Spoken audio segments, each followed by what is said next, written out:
할렐루야. 오늘도 서남수보험교회를 통해서 하나님 앞에 예배하는 저와 여러분 하나님이 축복하시고 은혜를 베풀어 주실 줄로 믿으시기 바랍니다. 다 함께 기도합니다.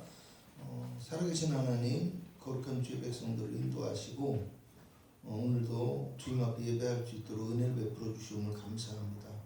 영상을 통해 예배할지라도 예배하는 그 자리가 주님이 함께 하시며 주님이 우리 예배를 받으시고 축복하시는 하나님의 자리, 하나님의 성전이 되게 하여 주옵시고 아버지 예배하는 그곳에서 주님 만남에 응답받는 놀라운 은혜 있게 하여 주옵소서.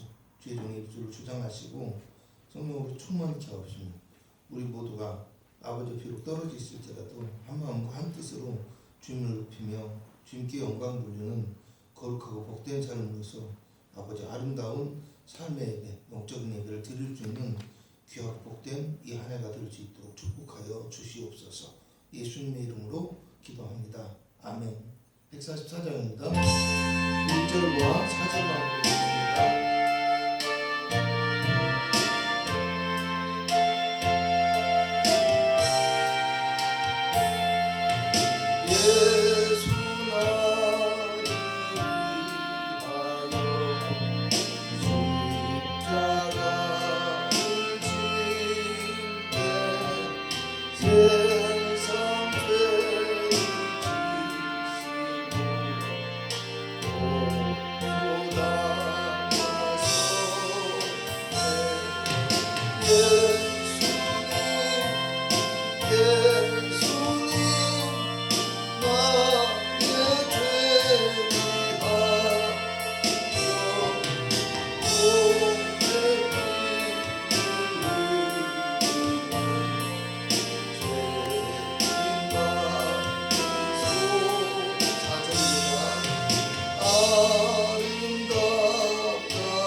함께 묵도하겠습니다.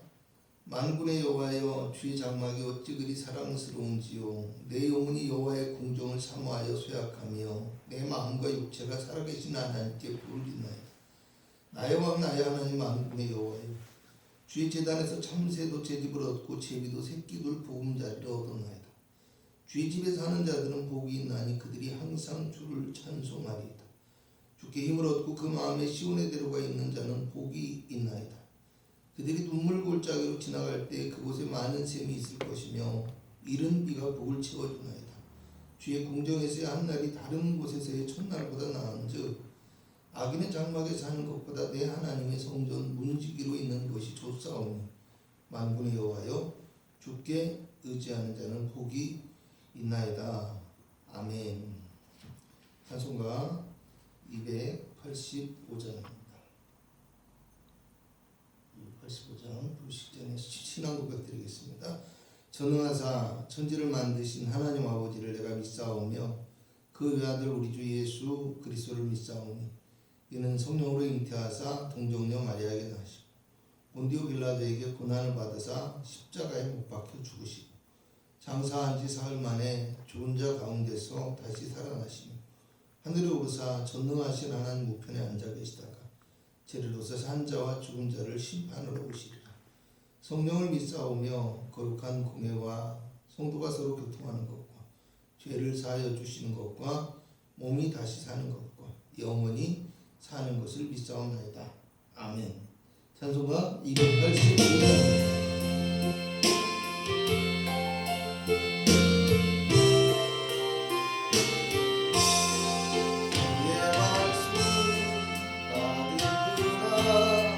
참 기쁘고 때보다 이 기쁜 마음을 이겨서 온 세상에 전하노라. 기쁜 날 기쁜 날 주 나의 죄가 늘 깨어서 기도하고 늘 기쁘게 살아가리. 기쁜 날 주 나의 죄가 씻으나 이 좋은 날을 전한 몸 새 사람이 되었으니 이 몸과 마음 다 맞춰서 영광의 주를 섬기리. 기쁜 날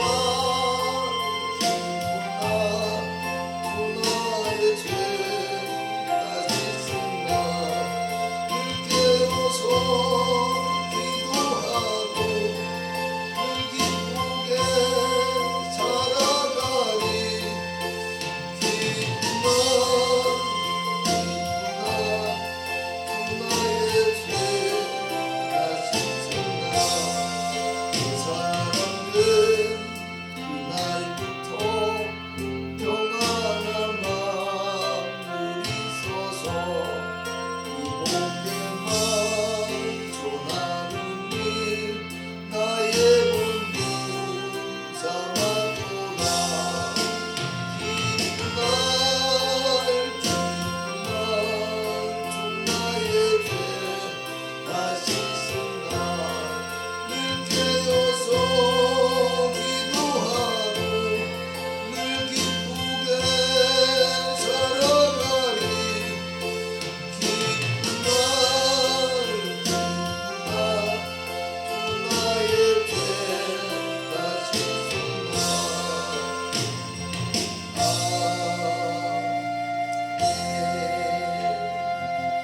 하나님의 말씀은 마가복음 12장입니다. 마가복음 12장 41절에서 44절까지의 말씀입니다. 마가복음 12장 41절에서 44절까지 말씀입니다. 제가 봉독해 드리겠습니다.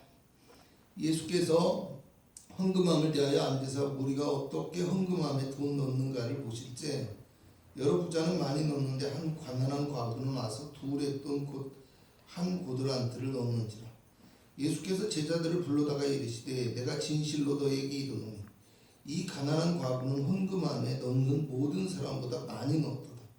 그들은 다 그 풍족한 중에서 넣었거니와 이 과부는 그 가난한 중에서 자기의 모든 소유 곧 생활비 전부를 넣었느니라 하시니라. 아멘. 주님이 보시는 가치의 기준이라는 제목으로 하나님의 말씀을 함께 나누고자 합니다. 프랑스의 소설가인 빅토르 위고라는 사람이 지은 레미제라블이라는 장편 소설이 있습니다. 주인공의 이름이 장발장이라는 이름으로도 잘 알려졌고 또 영화와 뮤지컬로도 만들어져서 지금도 공연이 이루어지고 또 영화들이 상영이 되곤 합니다. 자신의 조카들의 배고픔을 해결하기 위해서 빵을 훔치는 것으로 인해 무려 19년 동안이나 감옥에서 보내고 나왔고 이제는 전과자라는 이유로 누구도 그를 받아주지 않아서 사회에 대한 적개심이 굉장히 많은 사람이었습니다. 그런데 또다시 신부의 물건을 훔쳤다가 이제 잡혀오게 되었는데 오히려 그 신부가 자신을 변호해주고 자신을 위해주는 그 따뜻한 마음, 그 마음에 감동해서 그가 새 사람이 되어서 살아가며 이제 겪게 되어지는 이야기들이 나와 있습니다. 전과자라는 자신의 신분을 숨기고 선행을 베풀며 존경받는 자리까지 오르게 되었습니다. 그렇지만 어느 순간에 자신을 알아차려버린 일부의 사람들로부터 끊임없이 어떤 편견 그리고 선입견에 시달리고 고통을 겪어야 했고요.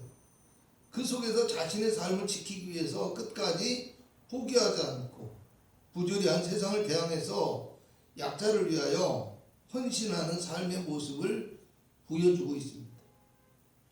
결국 그의 헌신적인 삶의 모습은 자신을 다시 감옥에 넣으려고 했던 사람의 마음까지도 움직였고, 그리고 자신의 어두운 과거를 알고 멀어지게 되었던 사랑하는 사람들과도 다시 만나게 되어지는 아름다운 감동적인 이야기로 끝을 맺습니다. 19세기 당시에 프랑스 왕국의 시대적 배경과 사회상을 여과 없이 보여주고 있고요. 또 혁명이라는 주제를 통해서 비판하고 그 사회를 고발하기도 하지만, 주인공의 어떤 헌신적인 삶의 모습을 통해서 인간의 삶의 참된 가치를 깨닫게 해주고요. 그리고 내면에 있는 따뜻함을 다시 느끼며 찾게 해주는 아주 감동적인 소설입니다.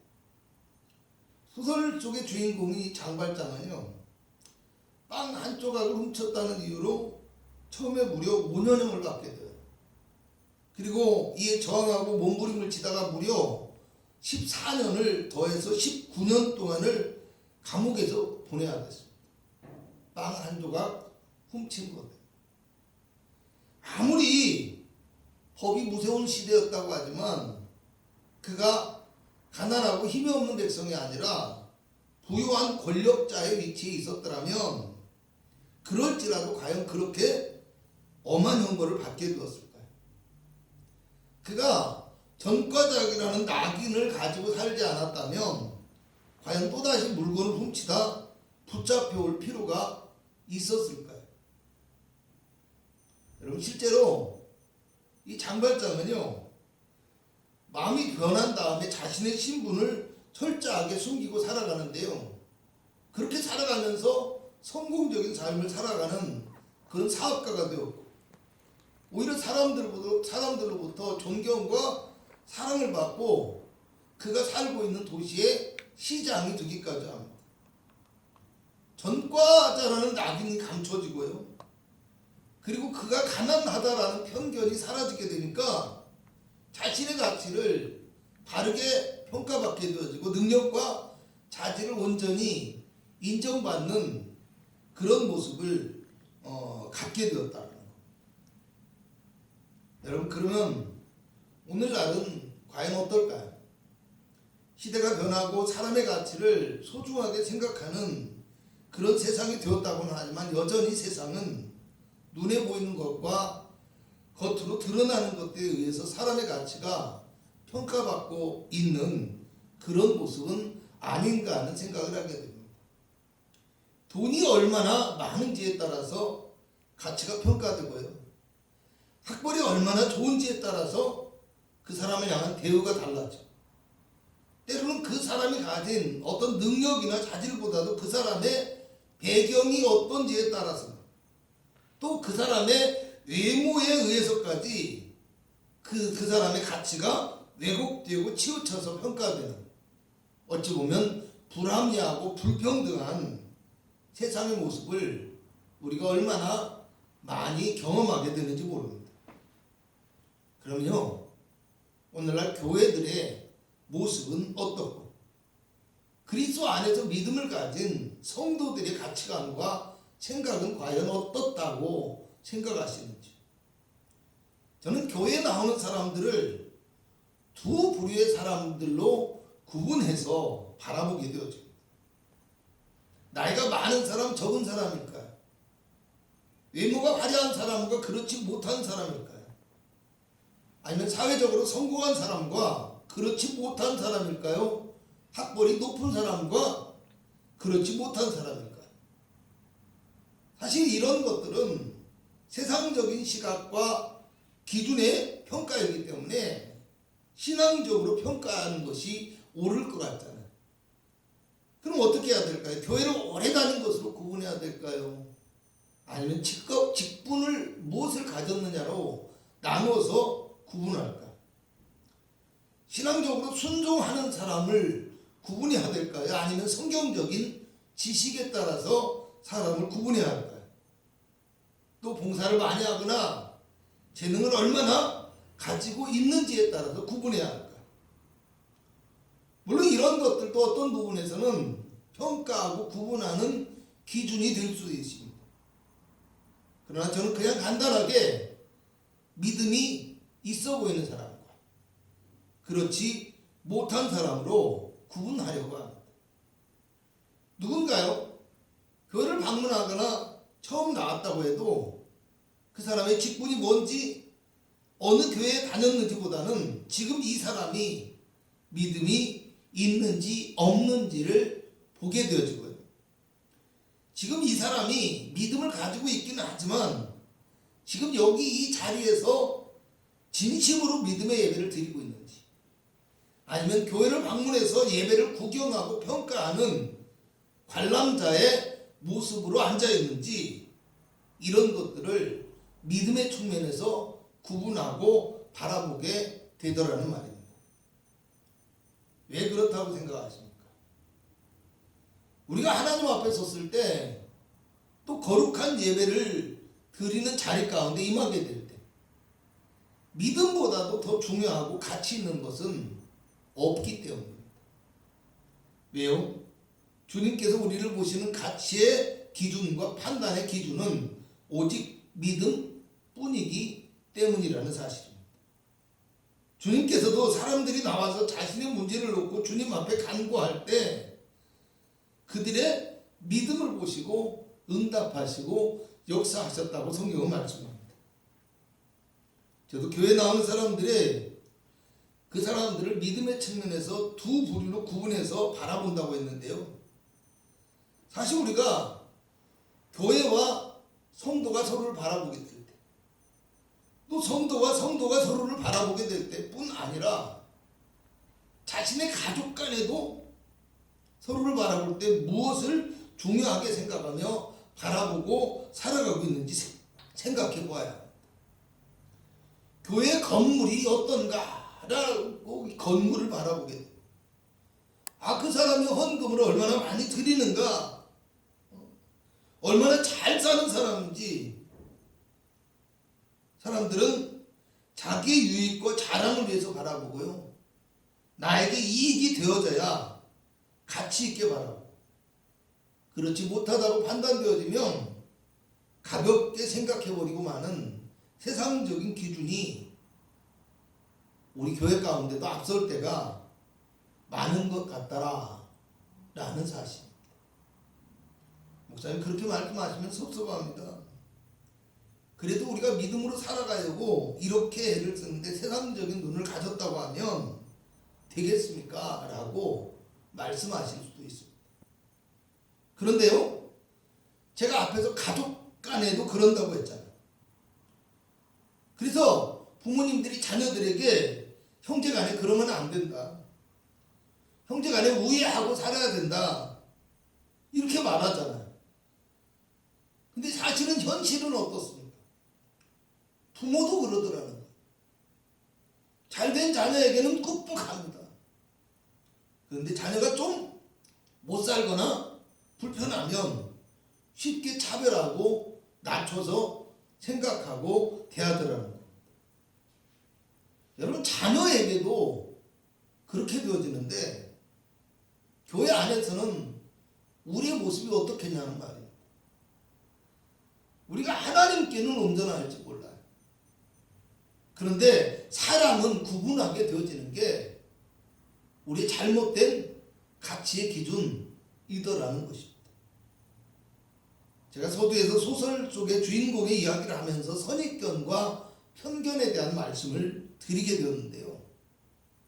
여러분, 제가 이 정도 여러분 앞에 설교를 하게 되어졌으면 여러분도 오늘 본문의 말씀을 읽고요, 제목을 들었을 때 가지게 되어졌던 오늘의 설교에 대한 선입견과 편견이 지워졌어요. 오늘은 헌금에 대한 말씀이겠구나. 그런데 연초부터 꼭 헌금에 대한 이야기를 하셔야 되겠어? 만약에 이런 생각이 들었는데요, 아직까지 그 생각을 마음속에 가지고 있다고 한다면 오히려 그 사람 자신의 마음에 돈이 더 중요한 가치로 남아있기 때문일 수도 있습니다.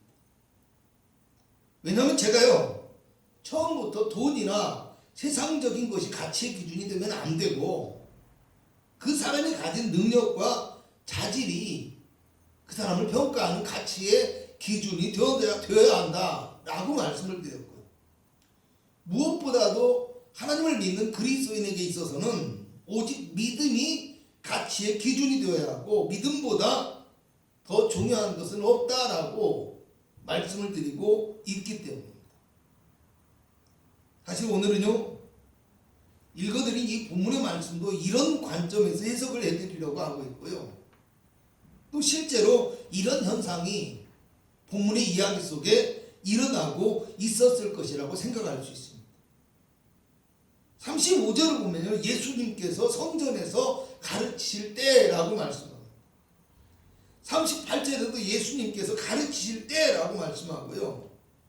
이제 뒤이어서 13장 1절에서는 예수님께서 성전에서 나가실 때라고 말씀합니다.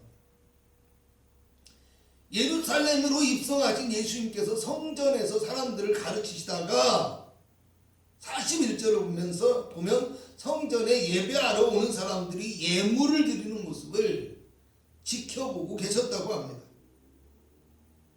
학자들은 이곳이 여인의 뜰이라고 불리는 곳이었고, 정해진 헌금을 드리는 것이 아니라 자발적인 예물을 드리게 되는 13개의 헌금통이 놓여있던 곳이라고 말합니다.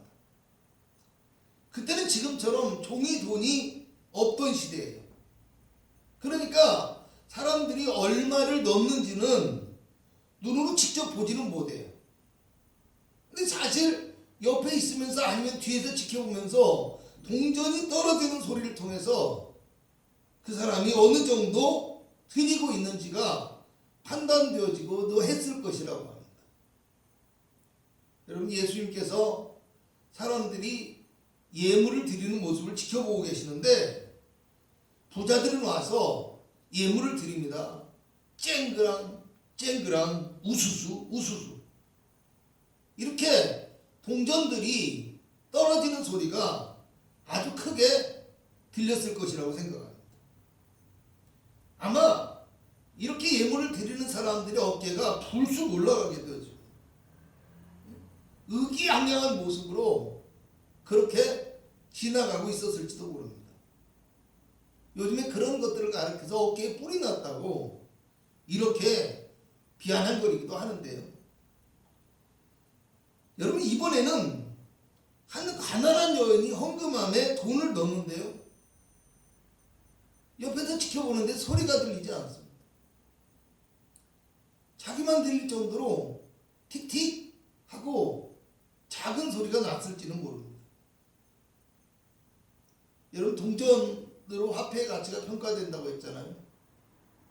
요즘에도 뭐 1원짜리는 보이지 않는데 10원짜리도 잘 보이지 않아요. 근데 10원짜리, 50원짜리 굉장히 작고 가볍잖아요. 그 작고 가벼운 동전 2개를 헌금함 속에 넣어요. 그럼 어떻게 소리가 나겠어요? 틱틱? 너무 작잖아요. 그거 2개 던져봤자 무슨 소리가 나겠냐라는 거예요. 그러니까 이 사람 헌금을 드리면서도 너무 작으니까 어떻겠어요? 하나님께 죄송한 마음도 들고 속상한 마음도 들고 자기 자신에 대한 어떤 안타까운 생각마저 들을 수 있었겠잖아요. 여러분, 그런데 이 43절을 보니까 예수님께서 제자들을 불러다가 이르시되 내가 진실로 너에게 이르노니 이 가난한 과부는 헌금함에 넣는 모든 사람보다 많이 넣었다라고 말씀합니다. 돈을 많이 넣은 부자들의 입장에서 보면 정말 기가 막히고 분이 날 만한 이야기입니다. 그리고 사실 과부의 입장에서 봐도요, 아니 말씀을 안 하신 것만 못한 위로일 수도 있고, 오히려 그 말이 듣는 사람의 입장에 따라서는 놀리거나 비웃는 말로 들릴 수도 있는 그런 현실입니다. 근데 44절에 그렇게 평가한 이유가 무엇인지, 평가한 그 가치의 기준이 어떤 것인지를 말씀하시게 되는데 이렇게 말씀해요. 그들은 다 풍족한 중에서 넣었거니와 이 과부는 그 가난한 중에서 자기의 모든 소유 곧 생활비 전부를 넣었느니라. 물론 이 부자들도 힘을 다하여서 드렸다면 주님께 충분히 칭찬을 들었을 것입니다. 그런데 저는 이런 생각을 해봤어요. 주님께서 이렇게 말씀하시는 이유가 무엇일까? 그 첫 번째 이유는요, 부자는 재물이 풍족해요. 그래서 남들이 보기에, 사람이 보기에 많이 드리긴 했어요. 그렇지만 부자는 재물을 드릴 때 자신이 부담스럽지 않을 정도로, 자신의 체면에 손상이 가지 않을 정도로만, 힘에 부치지 않게 그냥 적당히 드렸던 것이 아닐까, 이런 생각을 해보았습니다. 또 하나의 이유는 부자가 드린 예물을 깎아내리거나 뭐 잘못됐다고 이야기하는 것이 아니라 오히려 예수님께서는 과부의 이 예물이 작지만 얼마나 소중한 가치가 있는지를 말씀하기 위해서가 아니었을까 하는 합리적인 추론을 해보게 되어집니다. 가난한 과부가 오늘 드렸던 2렙돈의 헌금은요, 지금의 화폐의 기준으로 환산해도 2,000원 정도가 되지 않을 정도로 너무 작은 돈이라고 합니다. 그런데 거기서 예수님이 그걸 중요하게 바라본 이유는 사실은 2,000원도 안 되는 작은 돈이었지만 2,000원 하면 빵 2개 정도 사 먹을 수 있는 너무나 작은 돈이었지만 그의 가족에게는 그것이 유일한 생활비였기 때문이라고 합니다. 결국 그가 드린 것은 그의 모든 힘과 그의 모든 정성을 다 하나님께 드린 것이기 때문에 가장 가치 있는 예물이라고 평가를 받고 있다는 것. 여러분, 주님께서 이 말씀을 하시면요, 또 하나의 이유가 있습니다. 43절을 보면 예수님께서 제자들을 불러다가 그들에게 말씀하셨다라고 합니다. 이 말을 누구에게 하셨다고요? 부자들에게 하신 것도 아니고 이 과부에게 하신 것도 아니고 이 떨어져 있는 제자들을 다 불러다가 놓고 그 제자들에게 말씀을 하셨다라는 거예요. 주님의 복음을 앞장서서 전하고 믿음의 본을 앞으로 보여줘야 될 이 제자들이 그들이 가치의 기준을 어디에 두고 평가하며 살아가야 할지를 가르쳐주고 계시다는 이야기입니다. 얘들아 봐라. 너네는 돈을 보고 저들이 돈을 내는 소리를 듣고 그렇게 평가하고 있지 사람들을. 근데 나는 그렇게 평가하지 않아. 얘들아, 너네는 돈보다 환경보다 그 사람의 조건보다 사람을 볼 줄 알아야 돼.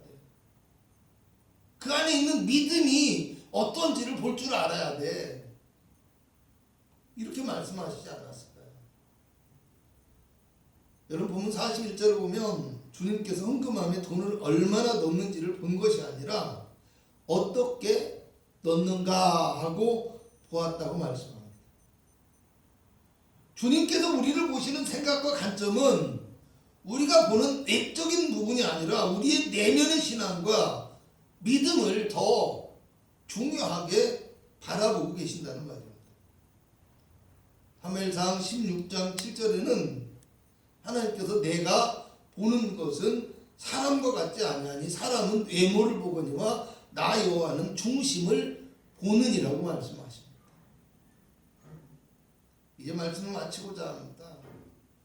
화려하고 풍성해야만 가치가 있다고 생각하고 보이는 것만을 평가하는 물질 만능주의와 외모 지상주의의 세상을 살아가고 있습니다. 타인의 가치를 너무 쉽게 평가하고 판단할 뿐만 아니라 자기 자신의 가치마저도 스스로 낮게 평가함으로 스스로 낙심하고 절망하거나 무력감과 우울증에 빠지게 됩니다. 삶에 대한 의지와 믿음의 길까지도 포기해버리고 때에 따라서는 자기 자신의 생명조차도 포기하기까지 하는 부정적인 생각들이 현대인들의 마음을 붙들고 있습니다. 그러나 오늘 우리 믿음의 사람들은 가난한 과부의 믿음을 바라보셨던 그 주님께서 우리를 지켜보고 계시다는 그 주님의 따뜻하고 애정어린 시선이 있음을 생각하면서 그 주님께서 우리 믿음의 가치를 인정하고 계시다는 것을 기억하시고 있기를 바랍니다. 마음 16장 17절에서 18절에는 믿는 자들에게는 이런 표적이 따르니 곧 그들이 내 이름으로 귀신을 쫓아내며 새 방언을 말하며 뱀을 집으며 무슨 독을 마실지라도 해를 받지 아니하며 병든 사람에게 손을 얹은즉 나으리라고 말씀하십니다. 우리의 외적인 모습은 비록 아직까지 부족하고 연약해 보일지라도 우리 내면에 있는 믿음의 가치와 그 힘은 세상 어떤 것도 이길 수 있는 온전한 능력이 있음을 아시고 참된 믿음의 가치 기준을 가지고 살아가심으로 믿음의 풍성한 열매를 충만하게 맺을 수 있는 이 2023년에 한 해가 되실 수 있기를 주님의 이름으로 부탁을 드리겠습니다. 기도하겠습니다.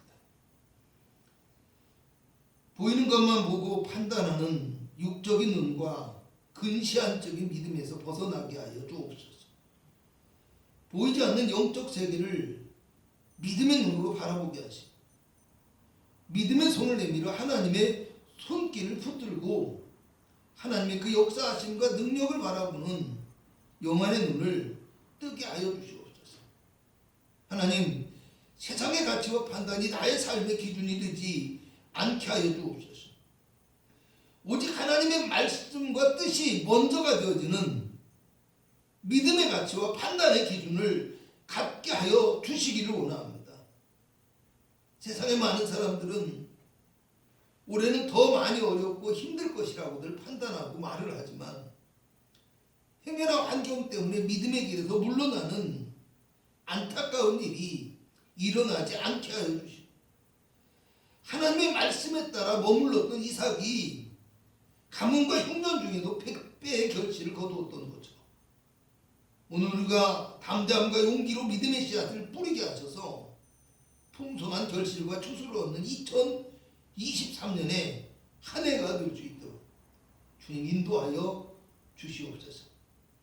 주님, 오늘 우리가 가지고 나온 모든 문제와 어려움과 기도의 제목과 마음의 소원을 해결해 주시고 응답해 주시며 이루게 하시는 하나님의 모든 능력이 우리의 삶 가운데 임하게 하여 주시옵소서.